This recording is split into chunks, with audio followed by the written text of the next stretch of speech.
Welcome to another Godfather chat. Today I'm going to talk about AI. I don't remember if the last one I talked about was AI, but this one I'm going to talk about AI.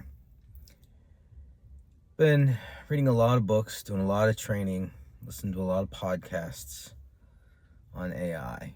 The good, the bad, the ugly, the story, the drama. I've read the doomers and the gloomers. I've read the boomers, the ones think it's going to be great and the ones it's going to be terrible. I watch, Bill Maher rant and rave about AI being bad. John Oliver highlighting the terrible incidents that have occurred, which are terrible. Terrible things have occurred from people misusing and AI not performing perfectly. But you don't hear the positive side coming out of some of those things. But if you only listen to the boomers who say things are going to be great, they don't necessarily always acknowledge the bad either. So is AI a good thing or a bad thing? Book I'm currently reading called Super Agency has a whole section on mental health benefits of artificial intelligence. It's an interesting perspective on things. Because on the one hand, there are documented incidents of people using AI and AI supporting them to commit suicide, at least according to the media and the news articles and things like that. I'm going to assume that it's true. We don't know the extent of how the conversation went down, what the settings were, when the person was using it, the prompts and the conversation led to it. I don't know all those details, but I'm going to take it at its face value that the AI encouraged or supported somebody to commit suicide who's having obviously mental health challenges. And that is terrible. That is a terrible tragedy that would happen to anybody. But at the same time, you don't see them highlighting the other positive effects that could come out of it. How many people that were struggling with mental health issues are now spending time with a therapeutic AI-empowered mental health chat assistant that are getting therapy that they could never get before and are now better off today than they were without it, because now they have this tool with them. And so the question becomes, bad things can happen, good things can happen. Do we eliminate people from the opportunity of the good things happening simply because bad things also happen from the tool? I mean, remember, artificial intelligence is a tool. It's a machine. There is intelligence. I'm not an intelligence master, but the more I teach on AI and agentic AI, and the more I read and learn about it, the more I see the similarities of how it functions in relation to the human brain. I could do a whole chat just on that. Maybe I should do some more of these. And in the end, it's just a tool. And so the tool can be used for good. The tool can be used for bad. Bad accidents can happen from a given tool. Good accidents can happen from a tool. A lot of it comes down, does the good of the many outweigh the needs of the few or the one, or the negatives of the few or the one? One person kills themselves because they used AI. That is a horrific tragedy. Do we then shut down and cut off and end the tool and end the technology because of those bad incidents, but would then prevent all the positives of however many people out there might be using these apps or are using these apps to get access to mental health or physical health that they weren't able to get access to before, because we're giving intelligence to the masses, and the intelligence is out there, and that assistant is out there, and you have this always on assistant always at your fingertips to be there for you. If you're having a bad day and you don't feel like you can talk to anybody, maybe you can talk to your AI. If, depending on how you set up your AI or how the AI was set up or the chat or the system or whatever, it could be the friend to you that you need when you feel like you don't have anybody. And is a machine friend as good as a human friend? Probably not. I would argue no, in my opinion. But if the question is no friends or a machine friend, what's so bad about that? Like, is it better to have no friends whatsoever, have no outlet, have nobody to talk to, than to at least have a machine friend who isn't as good as a human friend, a real friend, but is better than nothing? So is it so terrible that people are building these relationships? Well, maybe, maybe not. I mean, again, there are people that are using it and it's helping them and they're getting the best from it, and that's wonderful. And then there are going to be people who take it too far and they have the inappropriate relationships with them, or bad things become of it, and that's also a problem. You know, you hear about somebody who's left their spouse because they've fallen in love with their AI. I mean, that's a problem, and that happens. But for every one of those bad things that happen, let me ask you, don't they just all happen anyway without the AI? I mean, people leave their spouses. People commit suicide. People have mental health issues and struggle to find therapy. They were doing it long before artificial intelligence.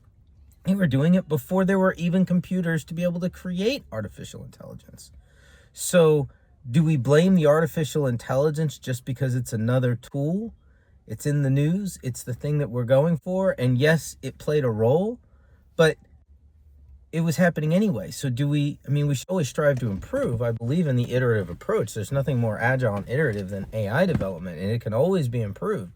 But that's one of the beauties of it. We can actually improve it and make it better based on when these things happen. But throwing it out and just getting rid of it and saying all AI is terrible simply because some bad things come along doesn't make any sense. And if you look at the history of technological improvements, take it back to the most technologically profound things in the universe that we've come across as man, right? Fire. The ability to harness the power of fire transformed the human race. We can now cook food and stay warm and survive and live longer. But you know what? Fire can also kill you if you use the tool inappropriately. If you don't learn how to use the tool, it's a problem. People today still die from fire, right? Somebody's house burns down because they inappropriately use fire. So do we ban all fire from everything simply because some people have something bad or do something stupid with it because there's arsonists? So do we ban all fire? I mean, fire in and of itself, yes, it happens, occurs in nature, but man-made fire is a technological development. I can go down the list of other things. Airplanes can kill you. Cars can kill you. The easy and obvious one is guns, right? Like, people want to rail against guns, and I understand that. Guns do bad things, but guns also can do good things. Like, they've helped defend the free. They've helped, save lives, and they've also ended lives. So AI is another tool in that realm where it could kill you or play a factor in something bad happening to somebody, but it could also play something really, really good. And in the end, are we better off having this tool being available theoretically someday to everybody, where artificial intelligence it's there and everybody can use it, and there's going to be bumps and bruises and terrible, horrific things are going to happen along the way, but how much good is going to happen because of it? And does the quantity of the good results be enough to outweigh the quantity of the negative results? And where do you find that balance, and what is it to do?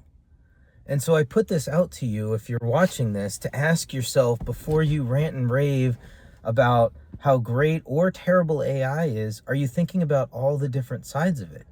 Like, does the bad mean, yeah, this is so bad we shouldn't do it? Like, the atomic bomb kills a lot of people. Should we not have it? A lot of people would say no, and I can understand that perspective, but other people might say, how many more millions of people would have died in World War II when Japan was never going to surrender if we didn't drop those bombs? How many lives were saved by us bringing the war to an absolute end? We killed a bunch of people with those bombs, which was terrible and tragic. And I firmly believe Truman did not want to do it. But he recognized that the alternative was even worse. And so he took those two things and had to weigh that out. And he had to make a terrible decision. When it comes to using AI, you have that same choice. You can use it for good or you can use it for bad. Some will use it for bad. Some will use it for good, but it's just another tool. It's another piece of technology. Teachers rant and rave, oh, it's dumbing us down, it's making things worse, or our students are all cheating and they're just using AI to cheat. Students have been cheating since the dawn of education. I'm sure some of Socrates' students may have cheated. I don't know, I'm making that up. But like, students are always cheating. It's a matter of motivation. If they don't have the motivation to learn the material, then they're just trying to get the task done and move on to something that is more valuable. And they don't try to learn. So of course they're going to try to cheat. But if you, as a teacher, can inspire them and make them want to learn the thing that you're trying to teach and reach them, they don't want to cheat. They're not going to cheat. They might use the technology to assist them, but that doesn't make it cheating and it doesn't make it wrong. And again, it's another tool. They said this about the calculator, they said it about the computer, they said it about the internet, and we're all still here and still learning. A lot of us worry about jobs that are going to happen with AI, and I understand that. People are going to lose their jobs, have already lost their jobs due to AI. I had a car rider with me today in the HOV who talked about how he couldn't get a job with a master's degree for almost 2 years because of realistically the impact that AI is having on what it takes to apply for and get a job. He has a job now, great. He didn't for then. That's a struggle. That's an impact. That's a negative thing. But that doesn't mean that you can't overcome those. And are all the benefits that are going to come from it and what could come from it be able to offset what it is? Maybe we just have to do things different. Maybe we have to just change the way we're doing. Like when fire was harnessed, we had to change the way we acted and behaved. You couldn't just go start a fire in the middle of a forest. It would turn to a forest fire and kill everybody, right? You had to learn how to continue. You had to change your behaviors with fire. When the automobile came around and horses, like, you had to change behaviors. Behaviors have to shift. When it comes to AI and the workforce and education and mental health therapy or whatever, like, things have to change. Technology is bringing about that change, and you got to work with that change. You can resist it if you want. If you want to go another direction, that's fine. That's your choice. Or you can accept the change that is inevitably going to happen, and then and work with it and find ways to bring it into a more positive aspect. I started my AI journey in August of 2025, and I'm recording this in April of 2026. It's been 8 months, I think, since I started my journey, 9 months, something like that. I've worked harder, longer, put in more hours and more learning and more training, and am a better person at my job now after these 8 months than my previous 13 years at my company. It's not to say I was a bad employee. I was still pretty good. I got good ratings. I performed. My bosses were happy with my performance. I did a good job.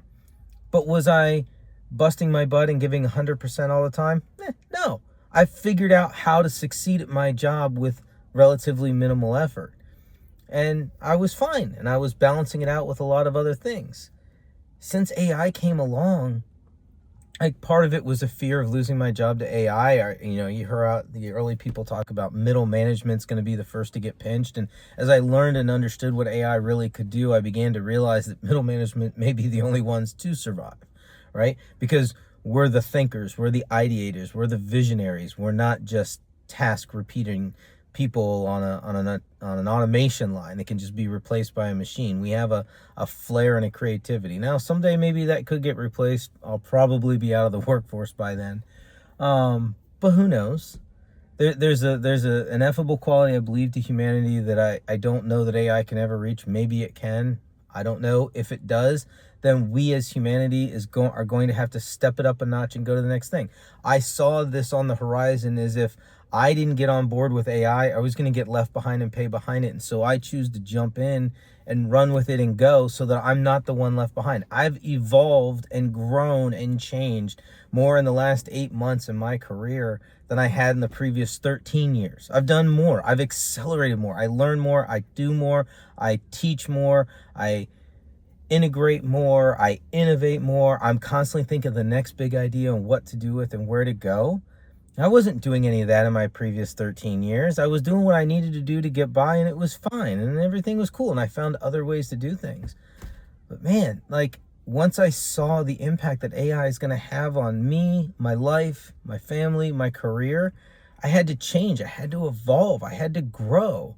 I had to learn more. I had to adapt to what was out there. I saw the change coming, and I could either accept it, change it, or leave it. And I was not in a position to leave AI. I can't stop AI from coming. Like, I work in IT, it's gonna happen. Like, the world is being transformed by this tool. So I decided to accept it and evolve with it and change. And every human being is gonna have to face that. Humanity had to change with the evolution, with the development of the automobile. We evolved in how we communicate and everything else.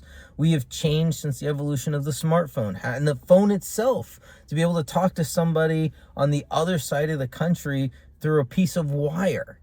Changed humanity. It changed how we did. And they said, oh, we're going to lose our humanity, stuff like that. But then we connected in other ways. Social media, when it started, it was great. I was connecting with friends that I hadn't talked to in years, and it was building these relationships. Negative sides of it came out of it. Good things came out of it. Somewhere in the middle, we start to evolve and change, and people are adapting to that. You have to do the same thing with AI. Adapt or change, adapt or die. Like, you have the choice of putting these technologies and the access to it to use, but to just blame the tool and blame the machine isn't going to do you any good. You're just going to get steamrolled. You can be mad at the automobile that's barreling down the road at you when you're just trying to walk or ride a horse, and that's fine. You can be mad about it all you want, but if it hits you, you're gone, because you didn't get out of the way, because you didn't adapt and change. So we had to adapt and change. We have to do the same thing with AI. There's going to be bumps along the way. There's going to be problems. Horrible things are going to happen. But a lot of great things are going to happen too. It's inevitable. New technology like this, game-changing, human-changing technology, brings about wondrous improvements. It has every single time. Try to take back every single human technology. Fire, riding the horse, the bow and arrow, the printing press, the automobile. Like, you can go back to the biggest technological shifts. The Industrial Revolution is always an obvious one too. Like, terrible things happened with it, but we're all better off in the end because of where things evolved to. AI is no different than any of those. And so you just have to ask yourself, am I going to adapt and succeed with this piece of technology, or am I going to let it destroy me? How do I want to use this tool and use this tech? Do I want to succeed with it, or do I want to fail? And you have to answer that question for yourself. I've made my choice on where I'm going to go with things. We'll see how it works out. Maybe I'm right, maybe I'm wrong. I don't know. Thanks.